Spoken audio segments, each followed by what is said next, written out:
ഒരു മുഖ്യമന്ത്രിയെ ചൂഴ്ന്ന് നിൽക്കുകയാണ് എല്ലാ അധികാരങ്ങളും. ഇങ്ങനെ കേരളത്തിലൊന്നല്ല, ലോകത്തിലൊരു രാജാവ് ഭരിച്ചിരിക്കില്ല ഇത്ര സുഖസൗകര്യങ്ങളോട് കൂടി. ഇങ്ങനെ സുഖസൗകര്യങ്ങളോടുകൂടി ഒരു കാരണവശാലും UDF-ലെ ഒരു മുഖ്യമന്ത്രി ഭരിക്കരുത്. എടോ പിണറായി വിജയ എന്നൊക്കെ വിളിച്ചിട്ട് അത് നികൃഷ്ട ജീവി എന്ന് വിളിക്കുന്ന ഒരു മുഖ്യമന്ത്രി അർഹിക്കുന്ന മാത്രമല്ല. ഈ അതിസുശക്തമായിട്ടുള്ള ഭരണകൂടത്തിൻ്റെ മറ്റൊരു പേരാണ് ഫാസിസം. അങ്ങനെ നമുക്ക് പറയാനായിട്ട് സാധിക്കുമോ? കൃത്യമായിട്ടുള്ളൊരു ഭരണം ഉള്ളത് എന്തുകൊണ്ട് നല്ലതാണെന്നല്ലേ? അല്ല, ആ വിധത്തിലുള്ള സുശക്തിക്ക് വേണ്ടി പല വിട്ടുവീഴ്ചകൾ നമ്മൾ ചെയ്യേണ്ടി വരും, നമ്മൾ അനുസരിച്ചു കൊണ്ടിരിക്കേണ്ടി വരും. അതിപ്പോൾ MD കുറിച്ചിട്ട് ഈ അടുത്തൊരു വിവാദം ഉണ്ടായി, മാഷ് ശ്രദ്ധിച്ചിട്ടുണ്ടാവുമല്ലോ. ഒരു പുസ്തകം ഇറങ്ങി MD സ്പേസ് എന്ന് പറഞ്ഞിട്ട്. അത് ഈ സമയത്ത് ആവശ്യമായിട്ടുള്ളൊരു പുസ്തകം? ഒരു സമയത്തും ആവശ്യമല്ല. എഡ്യൂക്കേഷൻ മിനിസ്റ്റർ ശിവൻകുട്ടി സാർ പറഞ്ഞു പുസ്തകങ്ങളുടെ എല്ലാം അച്ചടി പൂർത്തിയായിട്ടുണ്ട്, സ്കൂളുകളിലേക്ക് അടുത്ത് തന്നെ അത് വിതരണം ചെയ്യുമെന്ന്. അതിനെതിരെ രമേശ് ചെന്നിത്തല വന്ന് പറഞ്ഞത് കുട്ടികൾ പാസ്സായോന്ന് അറിയത്തില്ല, അതിനു മുമ്പ് എന്തിനാണ് ഈ പുസ്തകങ്ങളെല്ലാം അച്ചടിച്ചതെന്നാണ്. അപ്പോൾ അതിനെക്കുറിച്ച് അത് നമ്മുടെ അങ്ങനെ ആലോചന ഇല്ലാത്ത കാര്യങ്ങളൊന്നും പ്രതിപക്ഷം പറയരുത്. ഇതൊരു കണക്കിൽ പുസ്തകങ്ങളൊക്കെ നേരത്തെ തയ്യാറായിരിക്കുന്നത് നല്ലത് തന്നെയാണ്, അതിനൊരു ഇതുമില്ല, സംശയമില്ല. അപ്പം പുസ്തകങ്ങളൊക്കെ നേരത്തെ തയ്യാറാവുകയൊക്കെ വേണം. പക്ഷേ എനിക്ക് പ്രശ്നമുള്ളത് എന്താണെന്ന് വെച്ചാൽ ഈ ടെക്സ്റ്റ് ബുക്ക് എന്ന് പറയുന്നതിൽ കണ്ടൻറ്റിനെ കുറിച്ച് എനിക്ക് പരിഭവമാണ്. അതെന്തുകൊണ്ടാണ് ഈ രമേശ് ചെന്നിത്തലയൊന്നും പറയാത്തതെന്നുള്ള പ്രയാസവും എനിക്കുണ്ട്. കണ്ടൻറ്റുകൾ എന്ന് ഉദ്ദേശിക്കുന്നത്? അതെ, ഇപ്പം പാഠപുസ്തകങ്ങളുടെ ഉള്ളടക്കങ്ങളൊക്കെ ഈ ദേശീയ വിദ്യാഭ്യാസ പദ്ധതിയുടെ ഇഷ്ടപ്രകാരം തന്നെയാണ് ഇവിടെ ഉണ്ടായിക്കൊണ്ടിരിക്കുന്നത്. മാത്രമല്ല, മലയാള പാഠപുസ്തകങ്ങളൊക്കെ വളരെ ദുഃഖകരമായ ഒരു അവസ്ഥയിലാണ്. ഇതൊക്കെ നിയന്ത്രിക്കുന്നത് KSTA എന്ന് പറയുന്ന പോഷക ഘടനയാണ് ഈ പാഠപുസ്തകത്തിൻ്റെയൊക്കെ ഉള്ളടക്കം നിശ്ചയിക്കുന്നത്. അതുകൊണ്ട് നിലവാരമില്ലാത്ത പാഠഭാഗങ്ങൾ ഒക്കെയാണ് പ്രത്യക്ഷപ്പെടുന്നത്. അവിടെയൊക്കെ സ്വജനപക്ഷപാതം അതിതീക്ഷ്ണമായി നടക്കുന്നു ഈ പുസ്തകങ്ങൾ തിരഞ്ഞെടുക്കുന്നതിൽ. അങ്ങനെ ഓരോരോ കാര്യങ്ങളിലായിട്ടും വിദ്യാഭ്യാസ രംഗത്ത് നടക്കുന്നു. ഈ പ്രശ്നമൊക്കെ സത്യമാണ്. പിന്നെ നമ്മൾ കീഴടങ്ങിക്കൊണ്ടിരിക്കുകയാണ് ദേശീയ വിദ്യാഭ്യാസത്തിൻ്റെ നയങ്ങളോട്. ദേശീയ വിദ്യാഭ്യാസ നയം കേരളത്തിൽ നടപ്പാക്കില്ല എന്ന് വിദ്യാഭ്യാസ മന്ത്രിയും മുഖ്യമന്ത്രിയും പറഞ്ഞിരുന്നല്ലോ. നടപ്പിലാക്കിയല്ലോ. എന്നിട്ടാണ് ഒരു നടപ്പിലാക്കാൻ വേണ്ട ശ്രമങ്ങൾ നടന്നു. തൽക്കാലം തടഞ്ഞൊക്കെ വെച്ചിട്ടുണ്ടെന്ന് പറയുന്നുണ്ട്. പക്ഷേ അതൊക്കെ നടപ്പിലാകാതിരിക്കാൻ സാധ്യമല്ല. ക്രമേണ നടപ്പിലാകും, അല്ലെങ്കിൽ കേന്ദ്രഭരണം മാറും. നമ്മുടെ തന്നെ ഇൻ്റർവ്യൂവിൽ കാരശ്ശേരി മാഷ് പറഞ്ഞൊരു കാര്യമുണ്ട്. അതായത് ഇനി ഒരിക്കൽ കൂടെ UDF ഗവൺമെൻറ് അധികാരത്തിൽ വന്നില്ലെങ്കിൽ UDF നശിച്ചു പോവും, കോൺഗ്രസ് നശിച്ചു പോവും, കോൺഗ്രസ്സിലെ പലരും BJP-യിൽ പോയി മെമ്പർഷിപ്പ് എടുക്കുമെന്ന്. അതിനെക്കുറിച്ച് മാഷിന് എന്താണ് അഭിപ്രായം? എനിക്ക് നമ്മുടെ ഇപ്പോഴും നമ്മളെ VD സതീശൻ നയിക്കുന്ന ഈ യാത്രയൊക്കെ ഉണ്ട്. അപ്പോൾ അത്യാവേശകരമായിട്ടാണ്. എന്തുകൊണ്ട് ഇത് ആവേശകരമായി? ഭരണം കയ്യിലില്ലാത്തത്. മാത്രമല്ല, യൂത്ത് കോൺഗ്രസ്സിലൊക്കെ മുൻപില്ലാതിരുന്ന മാതിരി യൂത്ത് കോൺഗ്രസ്സൊക്കെ വളരെ സജീവമായിരിക്കും. KSU ഒക്കെ പതുക്കെ ക്യാമ്പസുകളൊക്കെ പതുക്കെ പിടിക്കാൻ തുടങ്ങിയിരിക്കുന്നു. ഇത് ഭരണമില്ലാതിരുന്ന ഒരു കാലത്തിൻ്റെ സൗകര്യമാണ്. ഈ സൗകര്യത്തെക്കുറിച്ച് തന്നെയാണ് സച്ചിദാനന്ദൻ പറയുന്നത് ഇടതുപക്ഷത്തിന് അങ്ങനെ ഒരു ഇടവേള വേണം എന്ന്. അത് 2-3 തവണയാകുമ്പോൾ ഇനി വരില്ല എന്നുള്ള പ്രയാസം കാരശ്ശേരി പറഞ്ഞ പോലെ ഉണ്ടായേക്കാം.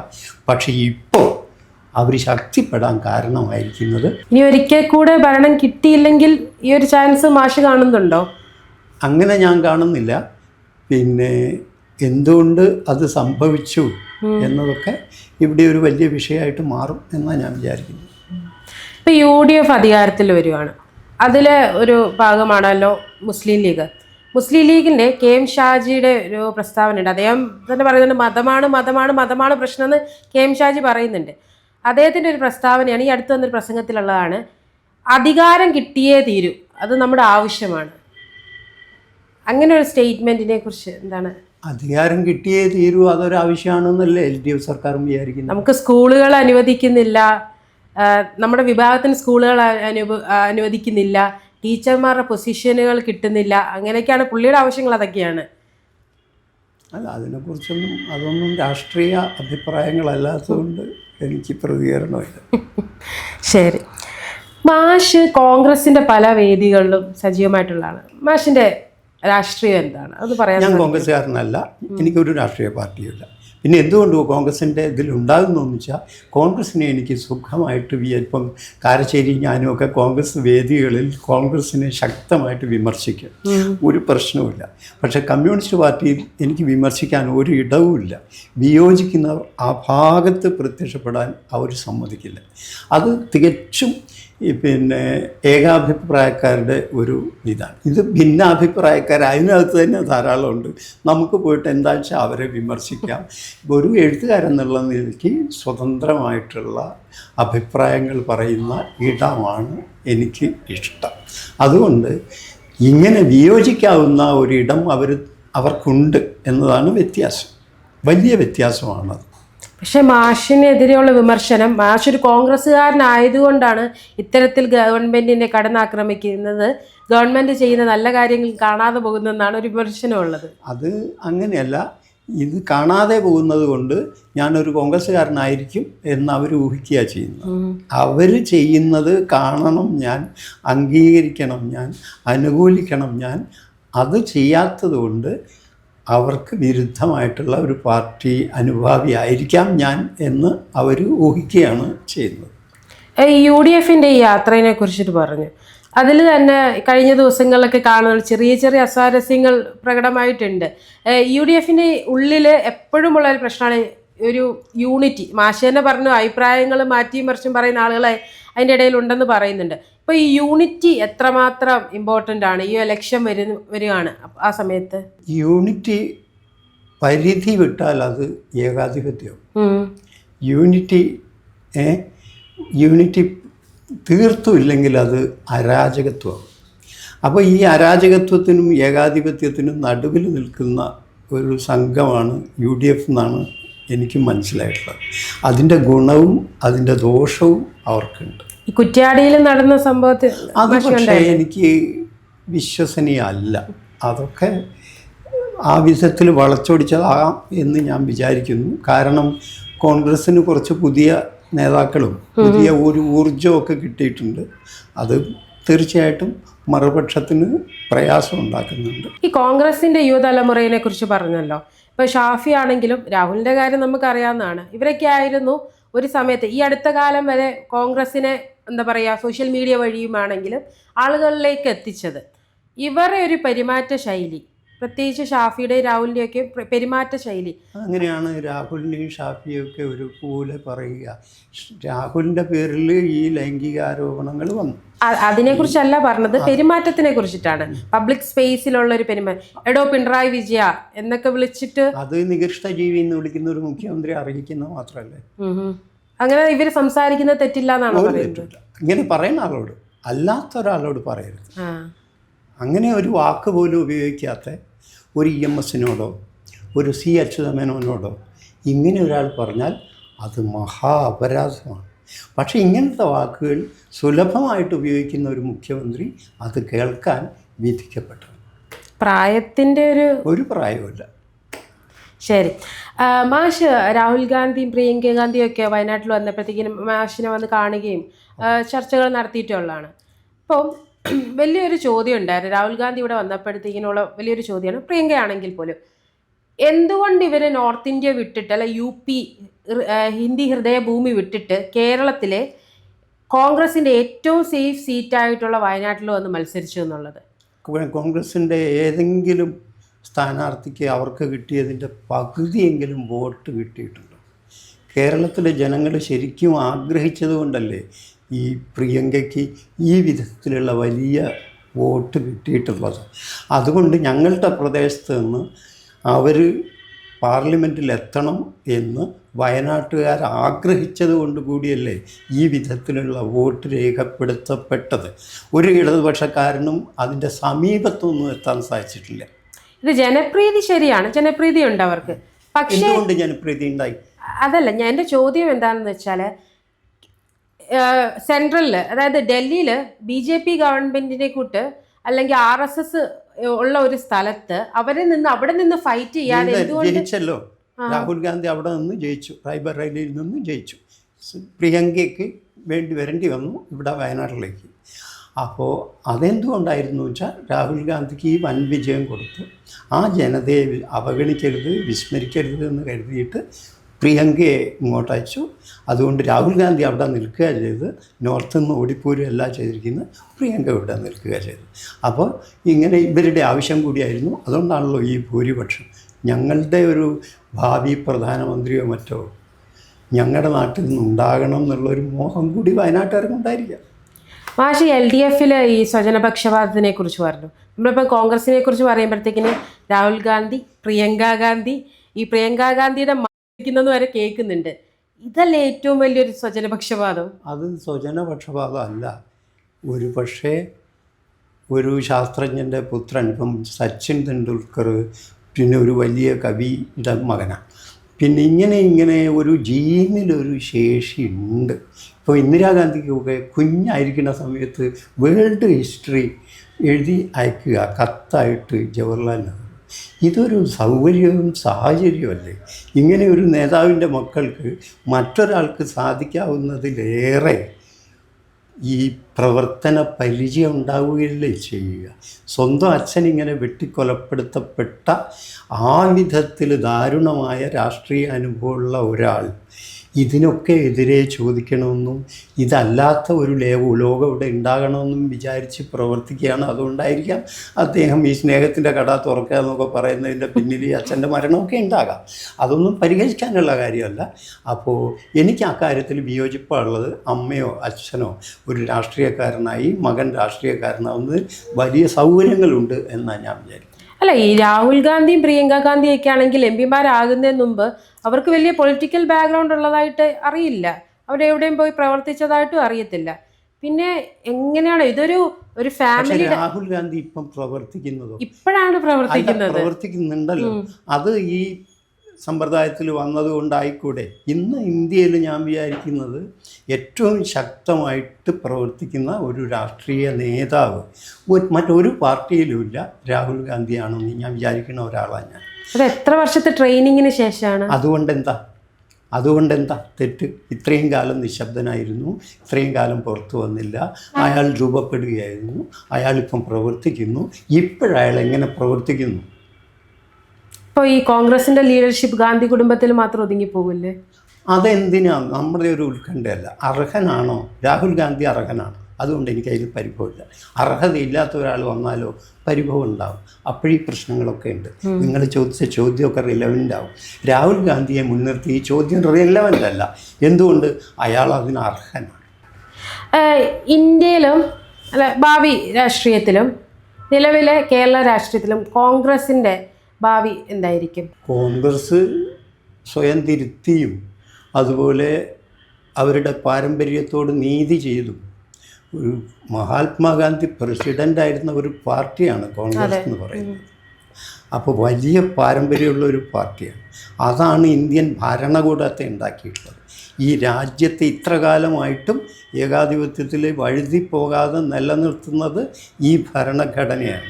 അതുകൊണ്ട് ഭരണഘടനയുടെ അവകാശികൾ എന്നുള്ള നിലയ്ക്ക് താഴെ കോൺഗ്രസ്സിന് വലിയ സ്ഥാനമുണ്ടെന്ന് വിചാരിക്കുന്ന ഒരാളാണ് ഞാൻ. ഭരണഘടനയുടെ സ്രഷ്ടാക്കളാണ്. ആ ഭരണഘടനയുടെ നിർമ്മിതിയിലാണെങ്കിൽ എല്ലാ തരം ആളുകളെയും ഉൾക്കൊള്ളിച്ചിട്ടുണ്ട്. അതിൽ അംബേദ്കറായിരുന്നു ചേർന്നത്. അംബേദ്കർ മന്ത്രിയായിരുന്നിട്ടുണ്ട്. അങ്ങനെ ദളിതന്മാരെയൊക്കെ പരമാവധി ഉൾക്കൊള്ളാൻ ശ്രമിച്ചിട്ടുള്ള ഒരു പാരമ്പര്യം കോൺഗ്രസ്സിനുണ്ട്. അവർ വേണ്ടത് ആ പാരമ്പര്യത്തിനോട് നീതി ചെയ്താൽ മതി. എന്നാൽ അത് ശക്തിപ്പെടും. ഈ ഭരണഘടനയെ സംരക്ഷിക്കുക എന്നതും അതിന് ക്ഷതം പറ്റാതെ നോക്കുക എന്നുള്ളതും ഒക്കെയാണ് തങ്ങളുടെ വഴി എന്നവർ തിരിച്ചറിഞ്ഞാൽ മതി. അല്ല, നിലവിൽ കോൺഗ്രസിൻ്റെ ഒരു സിസ്റ്റം വെച്ചിട്ട് അതിന് സാധ്യമാണോ? അവരത്രയും സ്ട്രോങ് ആണോ? അല്ല, അതൊക്കെ ഭരണം കൊണ്ട് കൈവരാവുന്ന ഒരു കാര്യമാണ്, സ്ട്രെങ്ത്തൊക്കെ. അല്ല, ഈ ഭരണത്തിൽ എത്തണമെങ്കിൽ ആ ഒരു മിനിമം ഒരു സ്ട്രെങ്ത് വേണമല്ലോ. അതവർ ചില സംസ്ഥാനങ്ങളിലൊക്കെ ഉണ്ടല്ലോ ഭരണത്തിൽ. ഇപ്പോഴും ഇന്ത്യയിൽ BJP കഴിഞ്ഞാൽ ഏറ്റവും വലിയ രാഷ്ട്രീയ പാർട്ടി അവർ തന്നെയാണ്. പക്ഷെ സീറ്റുകളുടെ എണ്ണം വളരെ കുറവാണ്. ആണോ? ഈ പിന്നെ 100-ലധികം സീറ്റ് ഉണ്ടെന്നാണ് ഞാൻ അതെ, രണ്ടാമത്തെ ടേമിൽ 100-ലധികം സീറ്റുകളുണ്ട്. വളർച്ചയല്ലേ അടുത്ത ഇലക്ഷനിലേക്ക് കോൺഗ്രസിന് ഇതിനെക്കാട്ടും നന്നായിട്ട് പെർഫോം ചെയ്യാൻ പറ്റുമെന്നാണ് പറയാൻ കഴിയില്ല. കഴിയില്ല. ഒരുപക്ഷെ കിട്ടിയേക്കാം. LDF ഏകദേശം തീരുമാനമായിട്ടുണ്ട്, പിണറായി വിജയൻ തന്നെ ആയിരിക്കും ഈ വരുന്ന അസംബ്ലി ഇലക്ഷൻ നയിക്കുക എന്നുള്ളത്. അപ്പോൾ മാഷിന് എന്താണ് അഭിപ്രായം അതിനെക്കുറിച്ചിട്ട്? അല്ല, ഞാൻ പറഞ്ഞല്ലോ, ഈ പിണറായി വിജയൻ്റെ അഭിപ്രായത്തിനോട് വിയോജിക്കാൻ ശേഷിയുള്ള ഒരാളും കമ്മ്യൂണിസ്റ്റ് പാർട്ടിയിലില്ല. അങ്ങനെ ഏകപക്ഷീയമായി ഒരു വ്യക്തിയിൽ ഊന്നുന്ന സംവിധാനം ഒരു സ്റ്റാലിനിസ്റ്റ് സംവിധാനം ആണ്. ആ സ്റ്റാലിനിസ്റ്റ് സംവിധാനത്തിനോട് എനിക്ക് മതിപ്പൊന്നുമില്ല. ഇപ്പോൾ മണിശങ്കർ അയ്യർ കഴിഞ്ഞ ദിവസം ഇന്നലെ നടത്തിയൊരു പ്രസ്താവനയുണ്ട്, അടുത്ത മുഖ്യമന്ത്രി പിണറായി വിജയൻ തന്നെ ആയിരിക്കും എന്ന് പറയുന്നുണ്ട്. ഇപ്പോൾ ഈ കോൺഗ്രസിൻ്റെ ഒരു മുതിർന്ന നേതാവാണ് അദ്ദേഹം. കോൺഗ്രസ്സുകാർ ഇന്ന് വന്നിട്ട് അദ്ദേഹത്തിന് തള്ളി പറഞ്ഞു മണിശങ്കർ അയ്യറിനെ. അപ്പോൾ അങ്ങനെ ഒരു അഭിപ്രായം എന്തുകൊണ്ടായിരിക്കും വന്നത്? കോൺഗ്രസ്സിൽ എപ്പോഴും ഈ വിയോജിപ്പുകളുണ്ട്. മാത്രമല്ല, മണിശങ്കർ അയ്യർ കുറേ കാലമായിട്ട് വിട്ടിക്കുന്നത് എനിക്ക് പൂർണ്ണമായിട്ട് അറിയില്ല. അതാ അവർ പറയുന്നത്, കുറേ കാലമായിട്ടായാലും കോൺഗ്രസ്സുകാരനല്ല. ഇങ്ങനെ ഒരു അഭിപ്രായം പറയുന്നത് തന്നെ ഉപേക്ഷിച്ച പാർട്ടിയെ നശിപ്പിക്കാൻ വേണ്ടിയിട്ടാണ് എന്നാണ് അവർ പറയണത്. അതിന് എനിക്ക് ഒരു അഭിപ്രായം എൻ്റേതായിട്ടില്ല. എന്നാലും പിന്നെ അങ്ങനെ പറയുന്നവരും ഉണ്ട് കോൺഗ്രസ്സിനകത്ത്. പക്ഷെ അങ്ങനെയൊന്നും പറയുന്നവർ ഒരിക്കലും ഏതിലുണ്ടാവില്ല, കമ്മ്യൂണിസ്റ്റ് പാർട്ടിയിൽ ഉണ്ടാവില്ല. അല്ല, ഈ കമ്മ്യൂണിസ്റ്റ് പാർട്ടിയിൽ ഒരു രീതി ഉണ്ടല്ലോ, PB അംഗമായിരിക്കും മുഖ്യമന്ത്രിയാകുക എന്നുള്ളത്. സീനിയോറിറ്റിയും ഉണ്ടല്ലോ.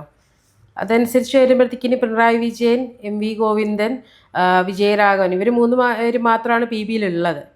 അപ്പോൾ അതിൽ സീനിയോറിറ്റി വെച്ചിട്ട് പിണറായി തന്നെ ആയിരിക്കണമല്ലോ വരേണ്ടത്. അതൊന്നും എനിക്ക് എൻ്റെ വിഷയമല്ല. ശരി, UDFിലേക്ക് വരികയാണെങ്കിൽ ആർക്കായിരിക്കും കൂടുതൽ ചാൻസ് മാഷി കാണുന്നത്? അല്ല, അങ്ങനെ പറയാൻ കഴിയില്ല. അങ്ങനെ പറയാൻ കഴിയില്ല എന്ന് പറഞ്ഞാൽ ഞാൻ അവിടെ കാണുന്ന ഒരു വ്യത്യാസം, പിന്നെ UDFിൽ പിന്നെ LDF പോലെ അല്ല. ഓരോ മന്ത്രിക്കും പരമാധികാരം ഉണ്ടാവും. LDFിൽ മുഖ്യമന്ത്രിയുടെ എല്ലാ അധികാരവും കേന്ദ്രീകരിക്കപ്പെടും. അതുകൊണ്ട് വാസ്തവത്തിൽ ഈ രമേശ് ചെന്നിത്തലയും സതീശനൊന്നും തല്ലുകൂടേണ്ട ഒരു കാര്യവുമില്ല. തല്ലുകൂടുന്നുണ്ടെങ്കിൽ ഉണ്ടെന്ന് ഞാൻ വിചാരിക്കുന്നില്ല. പക്ഷേ കാരണം എന്താ? ധനമന്ത്രിക്ക് പൂർണ്ണ അധികാരം ഉണ്ടാകും, റവന്യൂ വകുപ്പിന് അധികാരം ഉണ്ടാകും. ഇവിടെ അതില്ല. എല്ലാറ്റിൻ്റെയും അധികാരം ഒരാളിൽ കേന്ദ്രീകരിച്ചിരിക്കും. മറ്റത് ഓരോ വകുപ്പിനും പരമാധികാരം ഉണ്ടാകും. ആ സംവിധാനം നല്ലതാണ്. അപ്പോൾ UDFിനെ സംബന്ധിച്ച് പേരിന് മാത്രമാണ് അതിൻ്റെ മുഖ്യമന്ത്രിക്ക് ഒരിക്കലും LDFിലെ മുഖ്യമന്ത്രിയുടെ പദവിയോ അധികാരമോ ഉണ്ടായിരിക്കില്ല. അത് ഈ പദവി അധികാരം ഉണ്ടാകുന്നത് അത് ഒരു തരത്തിലുള്ള ഡിസിപ്ലിൻ്റെ ഭാഗമല്ലേ? ഓരോ ഡിസിപ്ലിൻ ശരിയല്ല എന്നാണ് ഞാൻ പറയുന്നത്. ആ ഡിസിപ്ലിൻ ശരിയല്ല. അതിന് ഈ മാതിരി എന്താ പറയുക, അമിതമായിട്ടുള്ള അധികാരം അനുഭവിച്ചുകൊണ്ടിരിക്കുന്നത്. ഒരു പ്രാതൽ കഴിക്കാൻ 30 ലക്ഷത്തിൻ്റെ ഒരു പന്തൽ കിട്ടുക ഒരു നവകേരള യാത്രയിൽ, ഇതൊന്നും ചെയ്യാൻ പാടില്ലാത്തതാണ്. ഒരു മുഖ്യമന്ത്രിയെ ചൂഴ്ന്ന് നിൽക്കുകയാണ് എല്ലാ അധികാരങ്ങളും. ഇങ്ങനെ കേരളത്തിലൊന്നല്ല, ലോകത്തിലൊരു രാജാവ് ഭരിച്ചിരിക്കില്ല ഇത്ര സുഖസൗകര്യങ്ങളോടുകൂടി. ഇങ്ങനെ സുഖസൗകര്യങ്ങളോടുകൂടി ഒരു കാരണവശാലും UDFിലെ ഒരു മുഖ്യമന്ത്രി ഭരിക്കരുത്. അവർ പഠിക്കേണ്ട ഒരു പ്രധാന ഏറ്റവും അതാണ് ഞാൻ പറഞ്ഞിരുന്നത്, ഗാന്ധിയുടെ ഒരു ട്രഡിഷൻ ഉണ്ടെങ്കിൽ അവർ വേണ്ടത് ഇത്തരം ആർഭാടപൂർണമായിട്ടുള്ള ജീവിതത്തിനോട് മുഖം തിരിച്ചു നിൽക്കുക എന്നുള്ളതാണ്. ഇത് പരമപ്രധാനം. ഞാൻ ഒരു നല്ല കുപ്പായിട്ടിട്ടുണ്ടെങ്കിൽ അത് ഒരാളിൽ നിന്ന് മോഷ്ടിച്ചതാണ്. കാരണം ഒരു ദരിദ്രൻ്റെ ധരിക്കേണ്ടായിരുന്നു, അയാളിൽ നിന്ന് കവർന്നെടുത്താൽ ഞാൻ എന്നുള്ള ഒരു തോന്നലാണ് ഗാന്ധി ജീവിതത്തിൽ നടത്താൻ പ്രേരിപ്പിച്ചത്. അങ്ങനെ ഒരു മനോഭാവം ഉണ്ടായിരിക്കണം. ഇവിടെ തന്നെ EMSന് അതുണ്ടായിരുന്നു, ഇവിടെ തന്നെ C. അച്യുതമേനോൻ അവരുണ്ടായിരുന്നു. യാതൊരു ആർഭാടത്തിലും തൃഷ്ണയില്ലാത്ത ആളുകൾ. അങ്ങനെ ആർഭാടപൂർണമായിട്ടുള്ള ഒരു ജീവിതത്തിൻ്റെ കൊട്ടിപ്പാടി സേവ നടത്തുക. ഇപ്പം അതിനോട് എനിക്ക് വലിയ വിയോജിപ്പുണ്ട്. കോൺഗ്രസ്സുകാർ വന്നാൽ ഒരിക്കലും ഇങ്ങനെ ആകുമെന്ന് എനിക്ക് അറിഞ്ഞുകൂടാ. ആകരുത് എന്നാണ് ഞാൻ പറയുക, അന്ന് എഴുതുകയും ചെയ്യും. ഇപ്പോൾ മാഷി പറയുന്നു ഇത് ഡിസിപ്ലിൻ്റെ ഭാഗമല്ല എന്ന് പറയുന്നു. ഈ ഡിസിപ്ലിൻ ഇല്ലായ്മ കാരണമല്ലേ നേരത്തെയുള്ള UDFന്റെ ഗവൺമെൻറ്റുകളിലുള്ള വീക്ക്നെസ്, ഈ ഡിസിപ്ലിൻ ഇല്ലായ്മയല്ലേ? കാരണം വെച്ചാൽ കഴിഞ്ഞ ഉമ്മൻചാണ്ടി ഗവൺമെൻറ് കാലത്ത് നമ്മൾ കണ്ടതാണ് ഓരോ എന്താ പറയുക, ഈ 5ാം മന്ത്രി ചർച്ചകൾ വന്നതും പിന്നെ ഓരോ എഡ്യൂക്കേഷൻ ഡിപ്പാർട്ട്മെൻറ്റിലെ പുസ്തകത്തിൻ്റെ പ്രശ്നങ്ങൾ വന്നു. മറ്റ് ഡിപ്പാർട്ട്മെൻറ്റ് അതിന് മുമ്പ് AK ആൻ്റണിയുടെ ഗവൺമെൻറ്റിൻ്റെ സമയത്താണ് AK ആൻ്റണി ആദ്യം തന്നെ രാജിവെക്കേണ്ട ഒരു അവസ്ഥയിലോട്ട് വന്നു. അങ്ങനെ കുറേ പ്രശ്നങ്ങൾ ഡിസിപ്ലിൻ ഇല്ലായ്മ കൊണ്ട് ഉണ്ടായിട്ടുണ്ട്. അതിനെ എങ്ങനെയാണ് UDF തരണം ചെയ്യുക? അതവർ തരണം ചെയ്യട്ടെ. അവർ അധികാരത്തിലെത്തിക്കുന്ന സമയത്ത് ഞാൻ പറഞ്ഞല്ലോ, മുൻകാലത്ത് എന്തുകൊണ്ട് സ്ഥാനം ഒഴിയേണ്ടി വന്നു എന്നാലോചിച്ച് അത്തരം വഴികളിലൂടെ സഞ്ചരിക്കാതിരിക്കുക എന്നതാണ് രണ്ട് ഭരണകൂടങ്ങൾക്കും സ്വീകരിക്കാവുന്ന വഴി. അവർ ഈ ഡിസിപ്ലിൻ ഇല്ലായ്മ അവരെ ഈ വിധത്തിൽ കുഴക്കുന്നുണ്ടെങ്കിൽ അവർ മാന്യമായ ഒരു ഡിസിപ്ലിനോടുകൂടി ഇരിക്കട്ടെ എന്ന്. VD സതീശനെ കുറിച്ചിട്ടുള്ള ഒരു അഭിപ്രായം എന്താണ്? VD സതീശൻ ഒരു മലയാളിക്ക് അപമാനം ഉണ്ടാക്കാത്ത ഒരു മുഖ്യമന്ത്രി ആയിരിക്കും എന്നാണ് എൻ്റെ ഒരു ധാരണ. അയാൾ സാമാന്യ ധാരണയുണ്ട്, അയാൾക്ക് സാഹിത്യഭാവുകത്വമുണ്ട്, അയാൾക്ക് തികഞ്ഞ രാഷ്ട്രീയ ബോധമുണ്ട്, സാമ്പത്തിക ശാസ്ത്രത്തെക്കുറിച്ച് നല്ല അവഗാഹമുണ്ട്. ഒന്നാം തരമായിട്ട് തൻ്റെ ആശയങ്ങൾ ആവിഷ്കരിക്കാനുള്ള ഭാഷ കയ്യിലുണ്ട്. അതുകൊണ്ടൊക്കെ നമുക്ക് ജവഹർലാൽ നെഹ്റുവിനെ കുറിച്ച് നമുക്കുള്ള മതിപ്പെന്താ? ഇതൊക്കെയാണ്. അയാൾ നല്ല ഭാവുകത്വമുള്ള ഒരാളായിരുന്നു. 10 miles to go before I sleep എന്ന് ചുമരിൽ എഴുതി വെച്ചിട്ടുള്ള ഒരാളായിരുന്നു. അങ്ങനെ എല്ലാ കലകളോടും ആഭിമുഖ്യമുള്ള ഒരാളായിരുന്നു. അങ്ങനെ സർവഭാവുകത്വവും തികഞ്ഞ ഒരു ജനാധിപത്യവാദിയായിരുന്നു എന്നതാണ് ജവഹർലാൽ നെഹ്റുവിൻ്റെ പ്രാധാന്യം. മോദിയുമായിട്ട് താരതമ്യപ്പെടുത്തിയാൽ മോദി എത്ര നിസ്സഹായനും ദുർബലനുമാണ് ഈ കാര്യങ്ങളിലൊക്കെ എന്ന് നമുക്ക് മനസ്സിലാവും. അതുപോലെ ഒരു ജവഹർലാൽ നെഹ്റുവൊന്നും ആയിട്ടില്ലെങ്കിലും ആ പാരമ്പര്യം കുറേശ്ശെയൊക്കെ സംരക്ഷിക്കാൻ കഴിയുന്ന ആവാം എന്ന് ഞാൻ പ്രതീക്ഷിക്കുന്നു.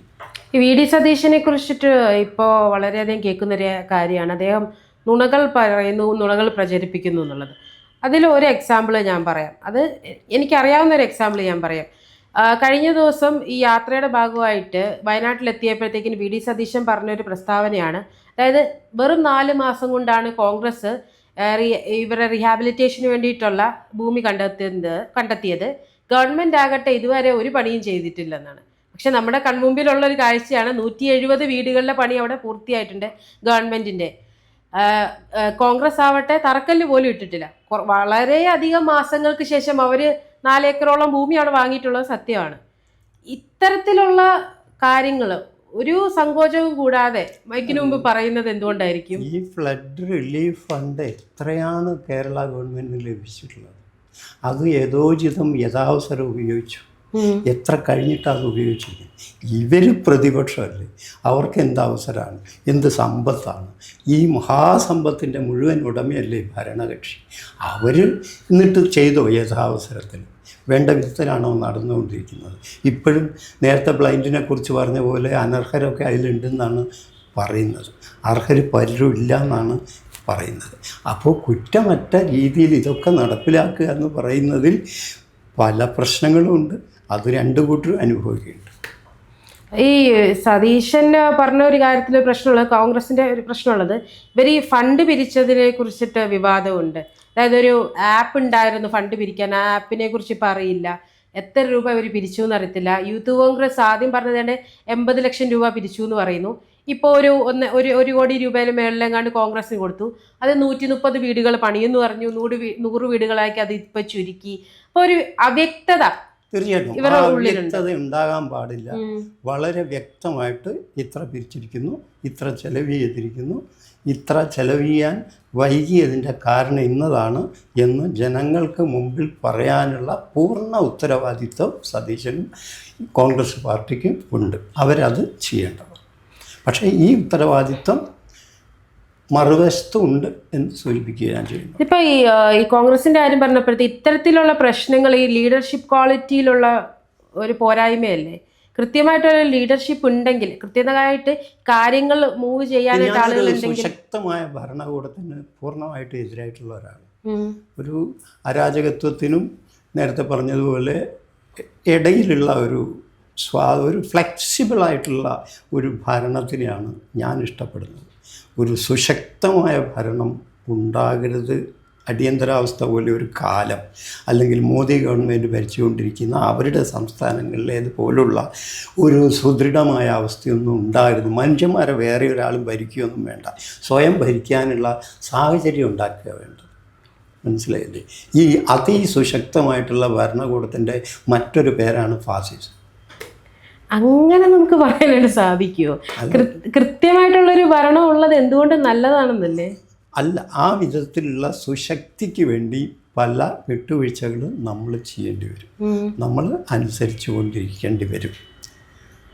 ശരി, ഈ CMDRFനെ കുറിച്ച് പറഞ്ഞു. CMDRF ഇപ്പോൾ വെബ്സൈറ്റിൽ കൃത്യമായിട്ടുള്ള കണക്കുകൾ അവൈലബിൾ ആണല്ലോ. ഇതിപ്പോൾ ഫ്ലഡ് റിലീഫിൻ്റെ സമയത്താണെങ്കിലും ഇപ്പോൾ ലാൻഡ് സ്ലൈഡിൻ്റെ സമയത്താണെങ്കിലും കണക്കുകൾ കൃത്യമായിട്ടുണ്ട്. ആർക്കൊക്കെ എന്തൊക്കെ കൊടുത്തു, എത്ര പേരാണ് ഉപഭോക്താക്കൾ എന്നൊക്കെയുള്ള കണക്കുകളുണ്ട്. അപ്പോൾ പിന്നെ എങ്ങനെയാണ് അതിനകത്തൊരു പ്രശ്നം വരുന്നത്? എനിക്ക് ഇക്കാര്യം അറിയാവുന്ന കാര്യമല്ല. അതിനെക്കുറിച്ച് അറിയാത്ത കാര്യത്തെക്കുറിച്ച് ഞാൻ പറയേണ്ട കാര്യം. ശരി, ഓക്കെ. ഇപ്പോൾ കേരളത്തിനടുത്തൊരു വനിതാ മുഖ്യമന്ത്രി ഉണ്ടാകും എന്നുള്ളൊരു പ്രതീക്ഷയുണ്ടോ?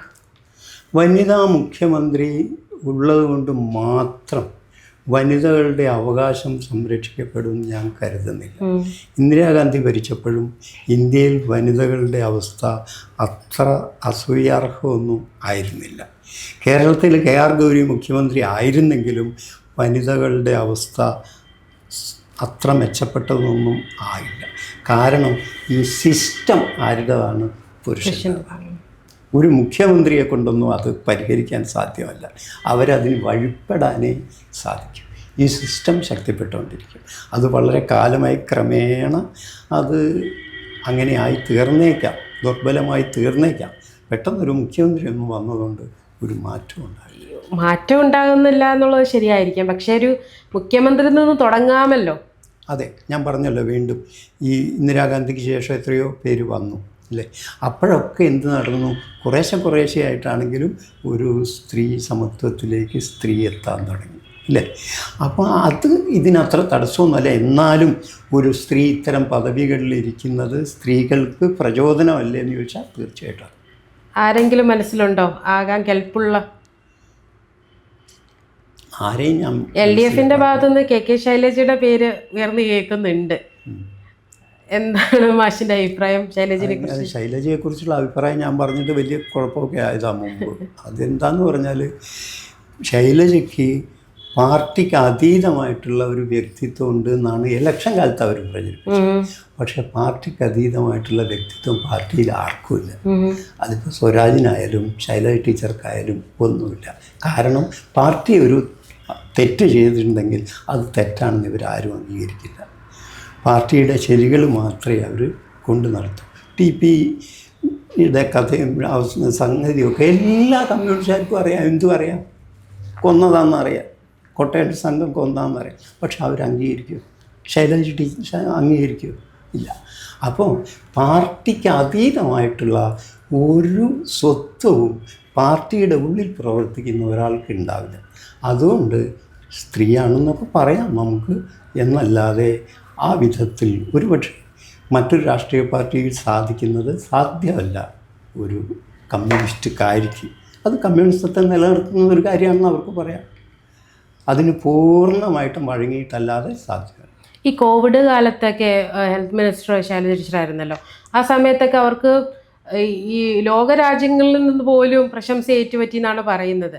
അപ്പോൾ അത്തരത്തിലുള്ള ലീഡർഷിപ്പ് ക്വാളിറ്റി അവർക്കില്ലേ? അത് ആത്മാർത്ഥമായിട്ട് പണിയെടുത്തിരുന്നു അവരെന്നൊക്കെ ഞാൻ സമ്മതിക്കുന്നു. പക്ഷേ ആ കാലത്തും എന്തൊക്കെയോ നടന്നിട്ടുണ്ടെന്നൊക്കെയാണ് ആരോപണങ്ങൾ വന്നുകൊണ്ടിരിക്കുന്നത്. മാത്രവുമല്ല, ആ ഇമേജ് ഇപ്പോൾ ടീച്ചർക്കില്ല. അത് മന്ത്രി അല്ലാത്തതുകൊണ്ട്, പ്രത്യേകിച്ചൊരൊന്നും ചെയ്യാനില്ലാത്തൊരു MLA മാത്രമായി പോയതുകൊണ്ടാണോ? ആണോ അല്ല എന്ന് ഞാൻ വിചാരിക്കും. ഓക്കെ, ശരി. ഈ കോൺഗ്രസിൻ്റെ ഒരു പ്രധാനപ്പെട്ട ഘടകകക്ഷിയാണ് മുസ്ലിം ലീഗ്. മുസ്ലിം ലീഗിൻ്റെ ഒരു ഭാവി എന്താണ്? അതായത് ഇപ്പം UDF അധികാരത്തിൽ വരുവാണെങ്കിൽ എന്തായിരിക്കും അവരുടെ റോള്? അവരുടെ റോളിന് എന്താ വ്യത്യാസം? ഇന്ത്യൻ സ്വാതന്ത്ര്യ സമരത്തിൽ കോൺഗ്രസ്സുകാരെ പോലെ തന്നെ അത്യധ്വാനം ചെയ്ത് പ്രവർത്തിച്ചിട്ടുള്ള ഒരു രാഷ്ട്രീയ പാർട്ടിയാണ് മുസ്ലിം ലീഗ്. CPM BJP ഒന്നും അല്ല. അതുകൊണ്ട് ആ ഒരു ട്രഡീഷനൊക്കെ അവരുടെ അകത്തുണ്ട്, ഒരു മതേതരത്വ ബോധമൊക്കെ അവരുടെ അകത്തുണ്ട്. അതൊക്കെ ഗുണകരമാകുകയുള്ളൂ എന്നാണ് ഞാൻ വിചാരിക്കുന്നത്. ഇത് ചോദിക്കാൻ കാരണം എന്താണെന്ന് വെച്ചാൽ ഇപ്പോൾ സീറ്റ് ചർച്ചകളൊക്കെ നടക്കുകയാണ്. മുസ്ലിം ലീഗ് അവർക്ക് അർഹമായിട്ടുള്ള സീറ്റുകൾ കിട്ടുന്നില്ല എന്ന് പൊതുവെ ഒരു അഭിപ്രായമുണ്ട്. അർഹതയുള്ള പരിഗണന അവർക്ക് ലഭിക്കുന്നില്ല എന്ന്. ഇപ്പോൾ 27 സീറ്റ് മത്സരിക്കുമെന്ന് പറയുന്നുണ്ട്. മിനിമം ഒരു 30 സീറ്റിനെങ്കിലും അവകാശം അവർക്കുണ്ടെന്നാണ് പറയുന്നത്. അതിനെക്കുറിച്ചിട്ട് തീർച്ചയായിട്ടും അവർക്ക് നല്ല ജനസ്വാധീനമുണ്ട്. ജനസ്വാധീനത്തിൻ്റെ കാരണം എന്താ? ഇപ്പോൾ ഉള്ള ഈ ഹിന്ദുയിത എന്ന് പറയുന്ന പ്രത്യയശാസ്ത്രമാണ് മുസ്ലിങ്ങളെ ഏകോപിപ്പിക്കാൻ കാരണമായത്. ഇക്കുറി വലിയൊരു ഭരണമാറ്റം നടക്കുമെങ്കിൽ അതിൻ്റെ ഒരു കാരണം മുസ്ലിം ഏകീകരണം ആയിരിക്കും. അതിൻ്റെ പിന്നിൽ തീർച്ചയായിട്ടും കൂടുതൽ അവകാശപ്പെടാനിരിക്കുന്നത് മുസ്ലിം ലീഗാണ്. അതുകൊണ്ട് അവർക്ക് കുറച്ച് സീറ്റ് കൊടുക്കുന്നതുകൊണ്ട് കോൺഗ്രസ് എന്താ സംഭവിക്കുക എനിക്കറിഞ്ഞില്ല. ഈ സീറ്റുകൾ കുറയാനുള്ള കാരണം ഈ വെള്ളാപ്പള്ളി നടേശൻ്റെ ചില പ്രസ്താവനകൾ ഉണ്ടായിരുന്നല്ലോ. അതായത് മുസ്ലിം ലീഗ് മലപ്പുറം പോലുള്ളൊരു ജില്ലയെ ഹൈജാക്ക് ചെയ്ത് വെച്ചിരിക്കുകയാണ്. പിന്നെ ഇവർ കൂടി അത് എന്താ പറയുക, മതരാഷ്ട്രീയം പറയുന്ന ആളുകളാണ് എന്ന തരത്തിലുള്ള ചർച്ചകൾ ഈ വെള്ളാപ്പള്ളി നടേശൻ്റെ ഭാഗത്തുനിന്ന് ഉണ്ടായിട്ടുണ്ടായിരുന്നു. അതുകൊണ്ട് തന്നെയാണ് ഒരു മുസ്ലിം ലീഗ് എന്ന് പറയുന്ന ഒരു വർഗീയ പാർട്ടിയാണോ, അല്ലെങ്കിൽ മുസ്ലിം ലീഗിന് കൂടുതൽ സീറ്റ് കൊടുത്താൽ UDFൻ്റെ ആ ഒരു സെക്യുലർ ഫേസ് ഇല്ലാതാകുമോ എന്നുള്ളൊരു പേടി അവർക്ക് സീറ്റ് കുറഞ്ഞതിലുണ്ടോ? ഒരു സെക്യുലർ ഫേസ് ഉണ്ടാകാൻ ഇവർക്കൊക്കെ അർഹമായിട്ടുള്ള അംഗീകാരം കൊടുക്കുന്നതാണ് ശരി. കൂടുതൽ സീറ്റ് കൊടുക്കുന്നതിനാണ് നല്ലതെന്നാണ് പറയുന്നത്. ഒരു കുഴപ്പമില്ല. അധികാരത്തിൽ വരുവാണെങ്കിൽ ഈ അഞ്ചാം മന്ത്രിസ്ഥാനത്ത് തർക്കമൊന്നും ഇല്ലാതെ കൃത്യമായിട്ടുള്ള റെപ്രസെൻറ്റേഷൻ വേണമെന്ന് തന്നെയാണ് പറയുന്നത്. ഈ യൂത്ത് കോൺഗ്രസിനെ കുറിച്ച് മാഷ് നേരത്തെ പറഞ്ഞല്ലോ, യൂത്ത് കോൺഗ്രസിന് വലിയൊരു മാറ്റമാണ് ഉണ്ടായത്. അവരുടെ പെർഫോമൻസിനെ എങ്ങനെയാണ് വിലയിരുത്തുന്നത്? യൂത്ത് കോൺഗ്രസ് മുൻപത്തത് പോലെയല്ല, കൂടുതൽ സജീവമായിട്ട് തെരുവുകളിൽ ഇറങ്ങുന്നു, സമരരംഗങ്ങളിൽ ഇറങ്ങുന്നു, ധാരാളം മർദ്ദനങ്ങളൊക്കെ ഏറ്റുവാങ്ങുന്നു. ഇതൊക്കെ നമ്മൾ കണ്ടുകൊണ്ടിരിക്കുന്നു. പിന്നെ കുറച്ച് ചെറുപ്പക്കാർ നിശ്ചയമായിട്ട് മുമ്പില്ലാതിരുന്നത് പോലെ നന്നായി സംസാരിക്കാനും കാര്യങ്ങൾ മനസ്സിലാക്കാനും ഒക്കെ കഴിയുന്നവർ യൂത്ത് കോൺഗ്രസിൽ പ്രത്യക്ഷപ്പെടുന്നു. ഇതൊക്കെ വലിയ ഒരു നല്ല മാറ്റമായിട്ട് ഞാൻ കാണുന്നു. ഈ സാംസ്കാരിക നായകന്മാർ ഇപ്പോൾ ഇതാണല്ലോ ഏറ്റവും വലിയ വിവാദം. ഇവരെല്ലാവരും വന്നു അഭിപ്രായം പറയുന്നു ഉണ്ട്. അപ്പോൾ ഈ എഴുത്തുകാർക്ക് ഈ ചില കാര്യങ്ങളുടെ ടെക്നിക്കാലിറ്റീനെ കുറിച്ചിട്ട് എന്തറിയാം എന്നൊരു ചോദ്യമുണ്ട്. അതായത് ഒരു പ്രൊജക്റ്റ് വരുന്നു, ഇതിനെ എതിർക്കുകയാണ് ചെയ്യുന്നത്. ഇവർക്ക് ഇതിൻ്റെ ടെക്നിക്കാലിറ്റിനെ കുറിച്ച് അറിഞ്ഞിട്ടാണോ ഇതിനെക്കുറിച്ച് പ്രതികരിക്കുന്നത് എന്നുള്ളൊരു ചോദ്യമുണ്ട്. ടെക്നിക്കാലിറ്റിനെ കൊണ്ട് അറിഞ്ഞിട്ടല്ലല്ലോ ആളുകൾ വോട്ട് ചെയ്യുന്നതും. പിന്നെ എന്നാലും അവനവന് ധാരണയില്ലാത്ത രംഗങ്ങളെക്കുറിച്ച് നിശബ്ദത പാലിക്കണം എഴുത്തുകാരൻ എന്ന് ഞാൻ വിചാരിക്കുന്നു. എഴുത്തുകാരൻ പറയുന്നതോ പറയാതിരിക്കുന്നതോ അയാളുടെ അവകാശമാണ്. അയാൾ നിശബ്ദനായാൽ എനിക്കൊന്നും പറയാനില്ല. എന്നാലും ഞാൻ അതിനെക്കുറിച്ച് എഴുതിയിട്ടുണ്ട്. തുപ്പാൻ പേടിച്ച് ഞാൻ ഇറക്കിയത് വിഷമായിരുന്നു എന്ന്. അഭിപ്രായം പറയാതിരിക്കുന്നതും ഒരു തരത്തിൽ പ്രശ്നമാണല്ലേ? അങ്ങനെയല്ല, ചിലരുടെ ഘടന വളരെ ഇതിൽ നിന്നൊക്കെ മാറി നിന്ന് ഏകാന്തമായിരുന്നിട്ട് എഴുതുന്ന തരം ആളുകളായിരിക്കും. ഇപ്പോൾ അങ്ങനെയാണല്ലോ വലിയ വലിയ റൈറ്റേഴ്സ്, ഒരുപാട് ആളുകൾ ഇങ്ങനെ സെക്യുലേഷനിലും ഏകാന്തതയിലൊക്കെ ഇരുന്നവർ. അവർ രാഷ്ട്രീയമായിട്ടൊന്നും പ്രവർത്തിച്ചവരല്ല. അതൊന്നും ഒരു പോരായ്മയല്ല. അവരെ വിലയിരുത്തേണ്ടത് അവരുടെ വർക്കിലൂടെയാണ്. ഇത് എന്നെ പോലെയുള്ള ആളുകൾ പറയുന്നൊന്നല്ലാതെ എന്നെയും വിലയിരുത്തേണ്ടത് എൻ്റെ വർക്കിലൂടെയാണ്, ഈ പറയുന്ന വർത്തമാനത്തിലൂടെയല്ല. ഇതല്ല ഞാൻ, എൻ്റെ വർക്കിലാണ് ഞാൻ, എൻ്റെ കവിതയിലാണ് ഞാൻ, അല്ലെങ്കിൽ ലേഖനങ്ങളിലാണ് ഞാൻ. ഇതുപോലെ ആയിരിക്കും ഏത് എഴുത്തുകാരനും, അവരുടെ വർക്ക് അതാണ്. എന്നാലും ഒരു പൗരൻ കൂടി ആയതുകൊണ്ട് ചില അഭിപ്രായങ്ങൾ പറഞ്ഞു പോകുന്നു. ചിലർ പറയുന്നില്ല, ചിലർ പറയുന്നു. അവർ കുറ്റവാളികളല്ല, ഇവരും കുറ്റവാളികളല്ല. ഈ സാംസ്കാരിക മേഖലയിൽ നിന്നും തന്നെ ഇതിനെതിരെ എതിർപ്പുകളും വരുന്നുണ്ട്. ഇതിപ്പോൾ സച്ചിമാഷും നരമാഷും ഒക്കെ ഈ LDF സർക്കാരിനെതിരെ വന്നപ്പോൾ നിങ്ങൾക്കെതിരെ കുറേ എതിർപ്പുകളും വിമർശനങ്ങളും വന്നല്ലോ. ഇതിനെയൊക്കെ എങ്ങനെയാണ് നോക്കിക്കാണുന്നത്? ഞാൻ നോക്കി കാണാറേ ഇല്ല. ഞാൻ ഈ വിമർശനങ്ങളുടെ ഭാഗം വായിക്കാറേ ഇല്ല. എനിക്ക് പറയാൻ ഉചിതമായത് ഞാൻ പറയും. ഞാൻ എൻ്റെ പുസ്തകം വായനയിലേക്ക് പോകും. ഇനി നമുക്ക് എഴുത്തിലേക്ക് വരുവാണെങ്കിൽ, മാഷ് അത് കവിയായിരുന്നു, പിന്നെയാണ് നോവലിലേക്കും എസ്സേകൾ, ഒപ്പീനിയൻ കോളംസ് ഒക്കെ എഴുതി തുടങ്ങിയത്. ഇപ്പോൾ ഈ വിഭാഗങ്ങളിൽ ഹൃദയത്തോട് ഏറ്റവും അടുത്ത് നിൽക്കുന്നത് കവിത തന്നെയാണോ? എൻ്റെ എല്ലാ എഴുത്തിൻ്റെയും ഒരു സവിശേഷത കാവ്യാത്മകതയാണ്. എൻ്റെ എസ്സേസ് പോയറ്റിക്കാണ്, എൻ്റെ നോവലുകൾ പോയറ്റിക്കാണ്, എൻ്റെ കവിത പിന്നെ സ്വാഭാവികമായിട്ടും പോയറ്റിക്കാണ്. അതുകൊണ്ട് എൻ്റെ ഒരു സമ്പ്രദായം തന്നെ അങ്ങനെയാണ്. അതുകൊണ്ട് ഇതൊക്കെ എനിക്കിഷ്ടമാണ്. ഞാൻ എഴുതാവുന്ന, എനിക്ക് മാത്രം എഴുതാവുന്ന ലിറിക്കൽ എസ്സേസാണ് ഞാൻ എഴുതുക. എനിക്ക് മാത്രം എഴുതാവുന്ന ലിറിക്കൽ നോവലാണ് ഞാൻ എഴുതുക. എനിക്ക് എഴുതാവുന്ന ലിറിക്കൽ പോയട്രിയാണ് ഞാൻ എഴുതുക. ഇത് തമ്മിൽ വലിയ വൈരുദ്ധ്യങ്ങളൊന്നുമില്ല. കുറച്ചുകൂടെ ഒരു സിമ്പിളായിട്ടുള്ള, അല്ലെങ്കിൽ കുറച്ചുകൂടെ ഒരു ഹാസ്യം നിറഞ്ഞിട്ടുള്ള ആ ഒരു തരത്തിലുള്ള ഒരു എഴുത്തുകളാണല്ലോ. അതെന്തുകൊണ്ടാണ്? അത് ചെറുപ്പം മുതലേ ഒരു സരസമായിട്ടുള്ള എഴുത്തുകളിലേക്കാണോ താല്പര്യം? എന്നെ ആകർഷിച്ചിട്ടുള്ള എഴുത്തുകാരതാണ്. പിന്നെ എനിക്കുള്ള ഒരു ബലം എന്ന് പറഞ്ഞാൽ നർമ്മം യഥാവസരം പറയാൻ കഴിയുക എന്നുള്ള ഒരു ശേഷി കുഞ്ഞുനാളിലുണ്ട്. അത് ഞാൻ ക്രമേണ എഴുത്തിലൂടെയും വളർത്തിയെടുത്തിട്ടുണ്ട്. അപ്പോൾ നർമ്മത്തിനോട് വളരെ ഇഷ്ടമാണ്. എനിക്ക് VK-നെയും വൈക്കം മുഹമ്മദ് ബഷീറിനെയും സഞ്ജയനെയും ഇവരെയൊക്കെ വളരെ വളരെ ഇഷ്ടമാണ്. ഇപ്പോൾ ശ്രീനിവാസനെ കുറിച്ച് മാതൃഭൂമിയിൽ വിശദമായിട്ട് ലേഖനം എഴുതിയിട്ടുണ്ട്. അങ്ങനെ നർമ്മബോധമുള്ള ആളുകളെ എനിക്ക് കൂടുതൽ ഇഷ്ടമാണ്. ഈ കുഞ്ഞുണ്ണി മാഷിനെ കുറിച്ചിട്ട് മലയാളത്തിലെ ഒരു വിസ്ഡം പോയിട്ടാണ്. മലയാളി വേണ്ടത്ര മനസ്സിലാക്കിയില്ല.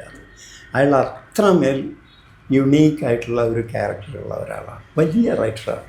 ഇപ്പോൾ MN വിജയനും അഴീക്കോടും പ്രസംഗിക്കുന്ന അതേ കാലത്ത് കുഞ്ഞുണ്ണി മാഷും പ്രസംഗിക്കാറുണ്ട്. പക്ഷെ കുഞ്ഞുണ്ണി മാഷ് സ്പോണ്ടേനിയസ് ആയിട്ട് ഇൻറ്റ്യൂഷനുള്ള ഐഡിയാസ് വരും. മറ്റതൊക്കെ വായനയുടെ ഫലം കൂടിയാണ് MN വിജയനൊക്കെ കാണിച്ചിരുന്നത്. പാണ്ഡിത്യം ഇതങ്ങനെയല്ല. ഇത് ജെന്യുനായിട്ടുള്ള ഒരു മലയാളി ആയിരുന്നു കുഞ്ഞുണ്ണി മാഷ്. വിശുദ്ധമാണ് അദ്ദേഹം എഴുതിയിട്ടുള്ളതൊക്കെ. ഭക്ഷണമല്ലാതൊന്നും ഭക്ഷിക്കാനില്ലിവിടെ എന്നൊക്കെ പറഞ്ഞാൽ അപാര റേഞ്ചുള്ള വാക്യങ്ങളാണ്. പിന്നോട്ട് മാത്രം മടങ്ങുന്ന കാലുകൊണ്ടല്ലയോ മുന്നോട്ട് പായും നീരാളുകൾ. ഇതൊക്കെ അതിശയകരമായിട്ടുള്ള ഉൾക്കാഴ്ച. എന്തുകൊണ്ട് മലയാളി കുഞ്ഞുണ്ണി മാഷിനെ അവർക്ക് വിശുദ്ധം കുറവായതുകൊണ്ടായിരിക്കാം അവഗണിക്കുകയാണ് ചെയ്തത്. ഇപ്പോൾ ഈ കവിത ഇന്നത്തെ കാലത്ത് കാര്യമാണ് പറയുന്നത്. കവിതയെക്കാട്ടിലും ഈ നോവലുകളും കഥകളും ആൾക്കാർ കൂടുതൽ ശ്രദ്ധിക്കപ്പെടുന്നു, കൂടുതലായിട്ട് വായിക്കുന്നു. അങ്ങനെ ഒരു അഭിപ്രായം മാഷിനുണ്ടോ? ഉണ്ട്. ഒരു ഈസി ഗോയിങ് ആണ് പൊതുവെ ആളുകൾ. അലസമായ വായന. പിന്നെ കവിതയ്ക്കാണെങ്കിൽ ഞാൻ എന്താ പറയുക, കവിത വായിക്കുമ്പോൾ ഞാൻ കവിത എഴുതുക എന്ന് തന്നെ പറയാം. സോ ക്രിയേറ്റീവ് വർക്കാണ് കവിത വായന. നോവൽ വായനയൊന്നും അങ്ങനെ ക്രിയേറ്റീവായിട്ടുള്ളൊരു വർക്കല്ല. അതുകൊണ്ട് കുറച്ച് ആളുകളെ അതിന് മെനക്കെടും. ഇതൊരു എഴുതുന്ന അതേ ക്രിയാത്മകത വേണം, സർഗാത്മകത വേണം വായനക്കാരന്. എന്നാൽ മാത്രമേ ഇത് കമ്മ്യൂണിക്കേറ്റ് ചെയ്യൂ. പക്ഷേ നോവലിനൊന്നും ആ വിധത്തിലുള്ള ദുഷ്കരതയില്ല. അത്തരം അവസ്ഥയ്ക്ക് വേണ്ടി ശ്രമിച്ചിട്ടുണ്ട് OV വിജയനും TR എന്ന് പറഞ്ഞ ആളുകളും, അങ്ങനെ ഒരുപാട് ആളുകൾ. പക്ഷേ എന്നാൽ ഇപ്പോൾ അതിൻ്റെ ശ്രമവും കുറവാണ്. വളരെ എന്താ പറയുക, എഫർട്ട്ലെസ് ആയിട്ട് വായിക്കണമെന്ന ആളുകളുടെ വിചാരം. വളരെ എഫർട്ടോടുകൂടി വായിക്കണമെന്നാണ് കവികളുടെ ആഗ്രഹം. MTയോട് അടുത്ത് നിൽക്കുന്ന ഒരു വ്യക്തിയായിരുന്നു എന്ന് ഞാൻ കേട്ടിട്ടുണ്ട്. ഞാൻ കഴിഞ്ഞ ദിവസം ഒരു പ്രസംഗം കേട്ടിരുന്നു MTനെ കുറിച്ചിട്ട് പറയുന്നത്. എന്തായിരുന്നു MT ആയിട്ടുള്ളൊരു ബന്ധം? MT ആയിട്ട് അങ്ങനെ പേഴ്സണലായിട്ട് ബന്ധമൊന്നുമില്ല. ഉള്ളത് ഞാൻ അദ്ദേഹത്തെ പരിഹസിച്ച് ലേഖനം എഴുതിയിട്ടുണ്ട്. അത് പക്ഷേ സാഹിത്യമായിട്ട് ബന്ധപ്പെട്ടിട്ടല്ല. എന്തിനാണ് MT ഡൈ ചെയ്യുന്നത് എന്ന് പറഞ്ഞിട്ട് ലേഖനം എഴുതിയിട്ടുണ്ട്. പക്ഷെ അത് ഞാൻ പറഞ്ഞത് MT വാസുദേവനെ പോലെയുള്ള, യേശുദാസിനെ പോലെയുള്ള ഒരാൾ ഇങ്ങനെ മേക്കപ്പ് ചെയ്യേണ്ട കാര്യമില്ല. മേക്കപ്പിനൊക്കെ അതീതരാണ്. അതുകൊണ്ട് അവരുടെ ഒരു ഗ്ലാമർ എന്ന് പറഞ്ഞാൽ അവരുടെ എഴുത്തിലൂടെ വരുന്നതാണ്, അവരുടെ പാട്ടിലൂടെ വരുന്നതാണ് എന്ന് അങ്ങനെ എഴുതിയതാണ്. MT എനിക്കിഷ്ടമാണ്. MT ഒരു പ്രത്യേകത എന്ന് പറഞ്ഞാൽ അദ്ദേഹം എൻ്റെ ഒരു ഇൻറ്റിമേറ്റ് റൈറ്ററാണ്. അദ്ദേഹത്തെ വായിക്കുമ്പോൾ എനിക്ക് എൻ്റെ ബാല്യകാല സ്മരണകൾ കൂട്ടിയേ വായിക്കാനാവും. ഇങ്ങനെ എൻ്റെ എഴുത്തുകാരനാണ്, അത് ഓരോരുത്തരുടെ എഴുത്തുകാരനാണ്. 3 തരം എഴുത്തുകാരുണ്ട്. നമ്മുടെ എഴുത്തുകാർ, ഞങ്ങളുടെ എഴുത്തുകാർ, എൻ്റെ എഴുത്തുകാർ. ഈ എൻ്റെ എഴുത്തുകാരനാണ് MT വാസുദേവൻ. നമ്മുടെ എഴുത്തുകാരാണ് ഉറൂബും ഒക്കെ. ഞങ്ങളുടെ എഴുത്തുകാരാണ് പുരോഗമന സാഹിത്യകാരന്മാരുടെ എഴുത്തുകാർ. MT ഇങ്ങനെ ഓരോ വ്യക്തിയുടെയും വ്യക്തിപരമായ അനുഭവങ്ങളോട് സംവദിക്കുന്ന ഒരു എഴുത്തുകാരനാണ്. ഏകാന്തതയാണ് MTയുടെ ഒരു. പിന്നെ ആത്മനിന്ദ ഇത്ര ധീരമായിട്ട് എഴുതിയിട്ടുള്ള ഒരു എഴുത്തുകാരനും മലയാളത്തിൽ വേറെയില്ല. അതിപ്പോൾ MT കുറിച്ചിട്ട് ഈ അടുത്തൊരു വിവാദം ഉണ്ടായി, മാഷ് ശ്രദ്ധിച്ചിട്ടുണ്ടാവുമല്ലോ. ഒരു പുസ്തകം ഇറങ്ങി MT സ്പേസ് എന്ന് പറഞ്ഞിട്ട്. അത് ഈ സമയത്ത് ആവശ്യമായിട്ടുള്ളൊരു പുസ്തകം? ഒരു സമയത്തും ആവശ്യമല്ല. MT വാസുദേവൻ നായരുടെ ഈ എഴുത്ത് നമ്മളെ സ്വാധീനിക്കുന്നുണ്ടോ? വരും കാലത്തെ സ്വാധീനിക്കുമോ? അദ്ദേഹം നമുക്ക് എഴുത്തുകാരൻ എന്ന നിലയിൽ വലിയൊരു റിലീഫായിരുന്നു. നമ്മുടെ ഒരു വ്യക്തിയുടെ ഒരു എക്സ്പ്രഷൻ നടന്നിട്ടില്ലേ? ഇതൊക്കെയാണ് പ്രധാനം. അയാൾ എങ്ങനെ ജീവിച്ചോ എന്നത് എന്നെ സംബന്ധിച്ച് പ്രധാനമേ അല്ല, അത് പറയാനേ പാടില്ല ഒരാൾ എന്നാണ്. ഇപ്പം സമൂഹത്തിൽ വലിയ തരത്തിലൊരു ഓഡിറ്റിങ് നടക്കുന്നുണ്ട്. ഇത് സിനിമാ മേഖലയാണെങ്കിലും ഇപ്പോൾ എഴുത്തുകാരുടെ അടുത്താണ്, എല്ലാ തരത്തിലും രാഷ്ട്രീയക്കാരുടെ ഇടയിലാണെങ്കിലും ഒരു ഓഡിറ്റിങ് നടക്കുന്നുണ്ട്. ആ ഓഡിറ്റിങ്ങിന് MTയും വിധേയനായി എന്നാണോ കരുതുന്നത്? അങ്ങനെയല്ല.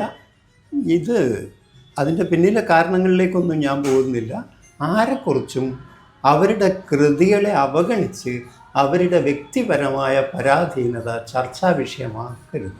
അവരുടെ കൃതികളാണ് അവർ. ഏത് മേഖലയാണെങ്കിലും, ഏത് മേഖലയായാലും മരിച്ചു കഴിഞ്ഞാൽ എസ്പെഷ്യലി അവരുടെ കൃതികളായിട്ട് മാത്രം അവർ മാറും.